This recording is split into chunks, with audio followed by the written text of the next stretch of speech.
গর্ভাবস্থায় পটল খাওয়া কতটা উপকারী, সত্যিটা জানলে আপনি অবাক হবেন। 1. রক্তশূন্যতা কমায়। পটলে প্রচুর আয়রন আছে, যা গর্ভাবস্থায় অ্যানিমিয়া কমাতে সাহায্য করে। 2. হজম শক্তি ঠিক রাখে। পটলে থাকা ফাইবার কোষ্ঠকাঠিন্য কমায় এবং হজম শক্তি ঠিক রাখে। 3. শিশুর বিকাশে সহায়ক। ফোলেট শিশুর মস্তিষ্ক ও স্নায়ুতন্ত্রের সঠিক বিকাশে সাহায্য করে। 4. প্রোটিন ও পুষ্টিতে ভরপুর। পটলে আছে প্রোটিন, ভিটামিন এবং খনিজ, যা মা ও শিশুর স্বাস্থ্য উন্নত করে। 5. রোগ প্রতিরোধ ক্ষমতা বাড়ায়।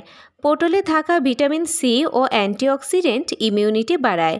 তবে পরিমাণে খান। গ্যাস বা অম্বলের সমস্যা থাকলে কম পরিমাণে শুরু করুন। আজকের মতো এই পর্যন্তই। সবাই ভালো থাকবেন, সুস্থ থাকবেন। আল্লাহ হাফেজ।